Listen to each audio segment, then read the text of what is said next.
gotta get you on the track, bro. I gotta get you on the track stat. How's it going, everyone? My name is Adam, and welcome back to Driven Nashville. If you're new to the channel, we produce weekly enthusiast-driven car content. At least we do our best to produce it weekly. Today, though, look at this thing, isn't it nice? Today we have a 2009 Rossion Q1. Now, this is the most underrated exotic sports car or track car or supercar or whatever term insert here you want to use. But I think this is the most underrated car on the market. You could have picked one of these up new back in the day for about 100, 110, depending on carbon options, maybe a little bit more than that. You can get one today around $70,000. An insane value. I mean, mind blown, right? $70,000 for this. And wait till we take this on a point of view drive, because we do a lot of point of view drives, of course, for our videos. You're gonna see how insanely quick it is. I'm gonna have John come on camera here in a little bit. He is the owner, and he's gonna talk a little bit about the car, you know, a little bit about the Ford Duratec engine, a little bit about the transmission, the whole nature of the company. He's quite familiar with Rossion, and hopefully you guys learned something. Thank you, as always, for watching our content. Please share this with anybody you think might be interested in it. Let's get into the next clip, shall we? Okay, I've got John here on camera. He is the owner, and he's gonna tell you some history about the car. If you wanna follow his channel, the link is in the description. John, so why don't you tell us a little bit about the Rossion and maybe a little bit about the company and just what you know.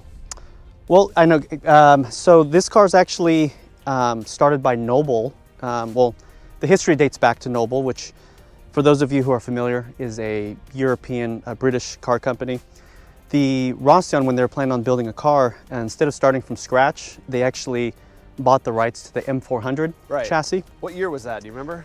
That was around 2007. 2007, okay. Yeah. So 2007 they started this. How long did they make the Noble? It was a Noble 400, right? Correct, yeah, they started with the M12 and then proceeded on to the M400. Okay, how many years did they make that car before this? The M12 was, I think it was made for about 9 years or so, from 2000 to 2009-ish. And the 400 was the last couple of years? Yeah, they did. I think they had about a 2-year run from like 2006 to 2008-ish. Okay. Around somewhere around there. So they bought the rights. How many did they make of these?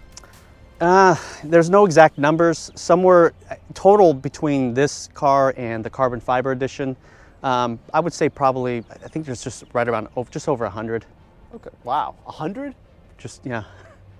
That's it? That's amazing. it. So it's you not don't, many. That's pretty rare. Pretty rare that you. That might be the rarest car on the channel, actually. I think it is. That's saying something.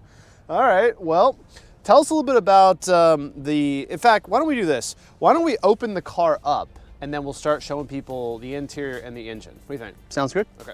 Real quick, guys, if you want to see how to open the front clamshell, so basically it's a Phillips head and you just twist it and there are 4 bolts. You want to show them these 2 real quick? I love it. Clean. That's great design. All right, guys, I wanted to show you, I've got this car opened up now, right? You can see the rear clamshell and then, of course, the front. But, John, why don't you tell us a little bit about the engine and maybe some of the engine options that you could have gotten in a Rossion? So back in 2009, this was the option here. It was a Ford Duratec V6 twin turbo, 3-liter. And they were putting about 450 horsepower out, about 390 to the wheels. 450, yeah. Dude. How much boost is this running, do you know? I don't know the exact boost. I know that the previous owner I had purchased this from had it tuned, and it's somewhere in the neighborhood about 425 to the wheels. Wow, that's fast. Where does boost come on? Is it like low or? It's pretty gradual. Okay. It's pretty linear, so I haven't had any issues. Maybe it's because it was tuned, but. What would you say 0-60 or quarter mile, or what do you think this thing is running right now? You know, there's numbers all over the place. I haven't tested it myself, but I think they're right around like 3 seconds, maybe 3.1 on the original cars. There's other numbers that are 2014, they kind of changed. They went full carbon fiber bodies, and the 0-60 times dropped. I've seen them recorded at about 2.9 seconds. Wow. Are you traction limited? So these are Toyo R 888 tires, but are you traction limited with these? This is only a 285 rear and a 225 front, so. Yeah, so actually something about this car, there's no driver aids, there's no traction control, there's no ABS. It's on you. There's no airbags. It's all manual. Yeah, and you also don't have 4-point racing harnesses, I noticed. So let's not crash today. All right, so coming up to the front here, I mean, this is cool. It's very race car, man. So radiator and fiberglass hood. Now these would be carbon, right? And some of the carbon editions, right? All this would be carbon, is that right? Correct. All the newer cars from 2014 onward are full carbon fiber. And the suspension, this is all factory, right? Correct. Yep. All tubular chassis. Coney, cool. Man, nice double wishbone here. Looks nice. Yeah, man, this thing's awesome. Why don't you take us into the interior a little bit? So, do you know what?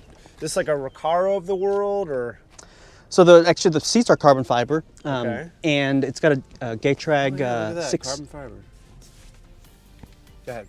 Yep. It's so basically, if you've seen the Nobles, they're very raw. Everything's exposed.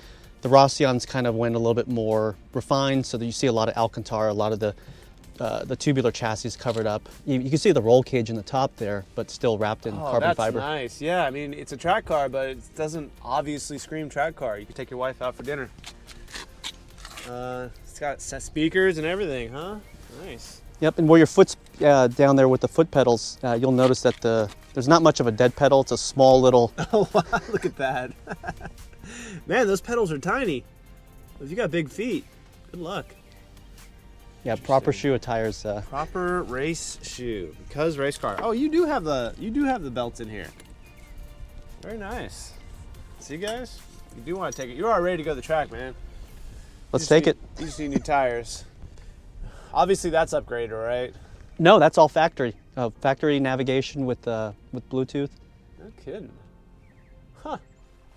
All right, guys, here's the startup sequence on a Rossion Q1, this particular car anyway. Keys right here. Good old-fashioned. No Bluetooth here. Hit this button right here. That's the alarm. Hold your clutch down. That neutral right there?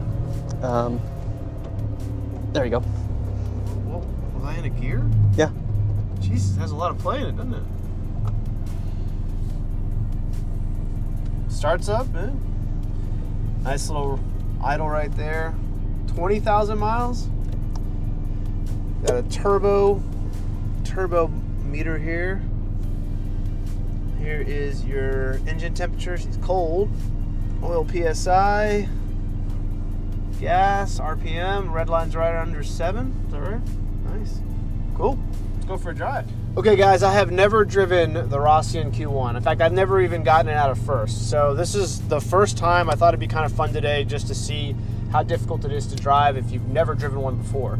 So I can tell you on first impressions, getting in and out of this car is not quite as bad as that GT2 RS seat, the carbon bucket seat that I just reviewed on the last review, but it is pretty close. It's a very small car. I'm 6 feet tall, and as you guys know, I'm a big guy. This is tough to get in. Is it comfortable when you're in? Yeah, it's kind of like the Lotus Elise I did last year. You know, once you're in, it's got good seat positioning. My knees and my legs aren't hitting the steering wheel, but I will tell you, the car narrows quite a bit where the foot controls are. So it's definitely tight in that area. I've got fairly large feet, and the pedal and the brake, they're tight. It's going to be interesting trying to get this thing going smoothly anyway. So let's see how it goes.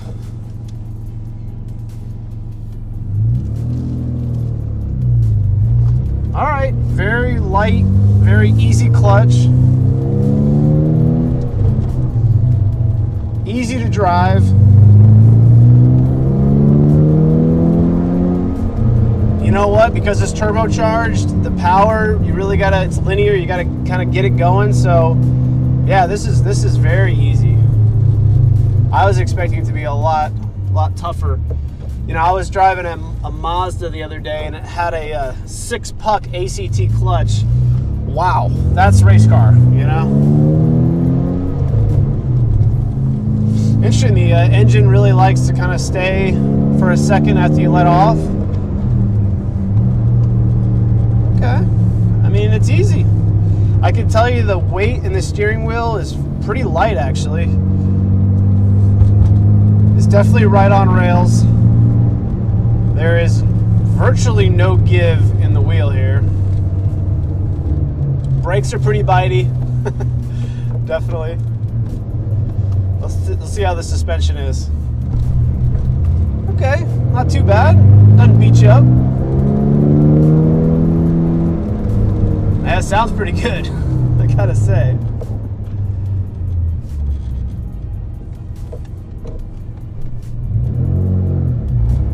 Okay. Does it have a noticeable turbo sound, John? Yeah, when you get on it, when the turbos hit hard, like around 35 and beyond. Oh man, I think you need a blow-off valve. Seriously. Get a blow-off valve in this thing. I think it'll really change the character of the car, because, you know, I've got that Mazda Speed. You haven't driven it yet, but that thing has a blow-off valve and the turbo, and man, it's the most fun car to drive, you know, because the sound, it's so visceral. Boy, it's hard to stall this car, isn't it? I mean, even there, I was giving it hardly any gas. It didn't bog or anything, or barely bogged.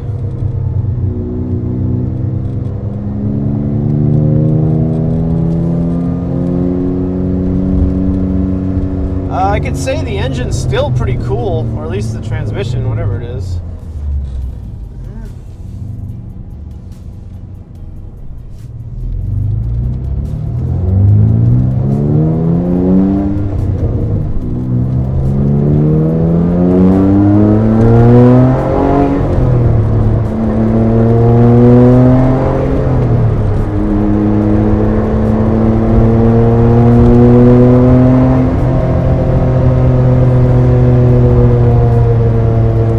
The brakes, they feel good. You know, it definitely feels like a track car when you get going. Honestly, it's great. This is great.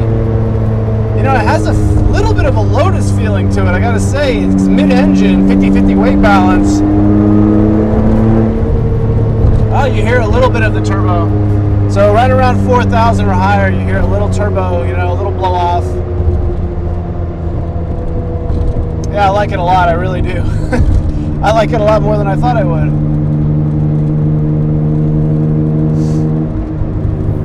Yeah, it's fun. Very, very just... I hear the glass here, you hear a lot of rattling, don't you? So that's interesting.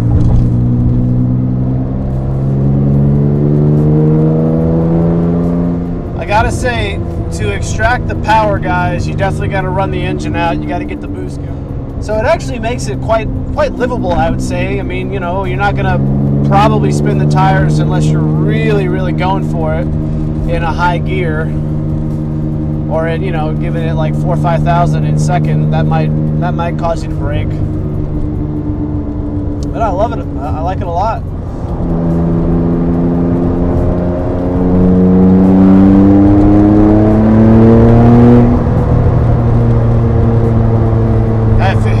Great, guys. I'm having a lot of this is a really, I mean, $70,000. Get out of here.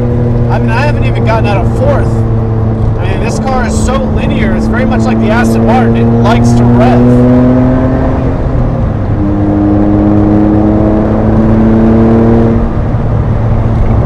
Yeah. Very, very good time.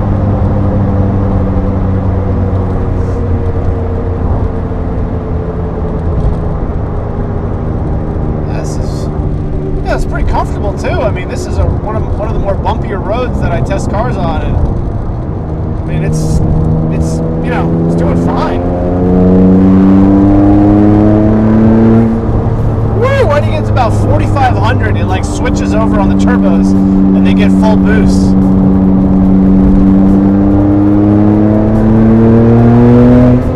Wow. I'm just taking it easy. But when you really get going on this thing, it picks up speed fast. That's for sure.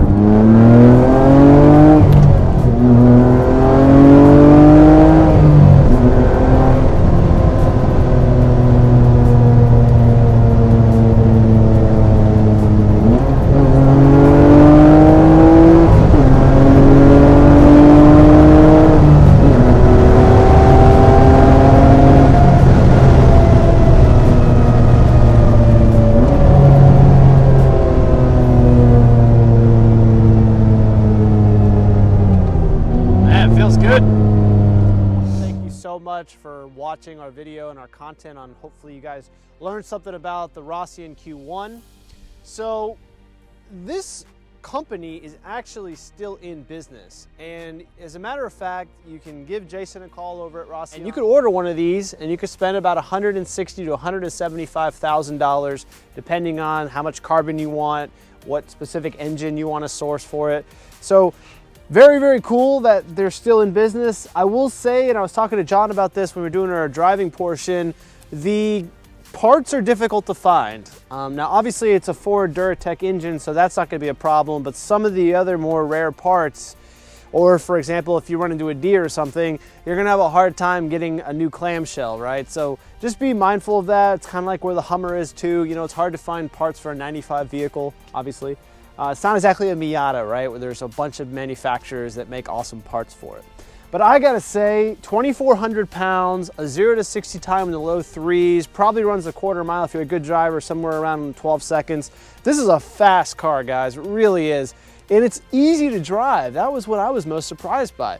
Clutch is light, clutch is very easy to let in and out, doesn't stall out easily. Very linear power plant, right? Really likes to be over 4,000 RPMs, and then it really starts to shove you back in the seat. Turbos spool up, and as you saw on John's part when he was driving, this car is absolutely a missile when you want it. So hope you guys love the content. Please like and subscribe. If you have any thoughts or questions, you know, let us know in the comments. We'll do our best to answer them. And if you want to follow John, of course, the link's in the description. Thank you for watching. The last clip was a drone flyaway. Hope you guys have an incredible April, and we'll talk to you soon.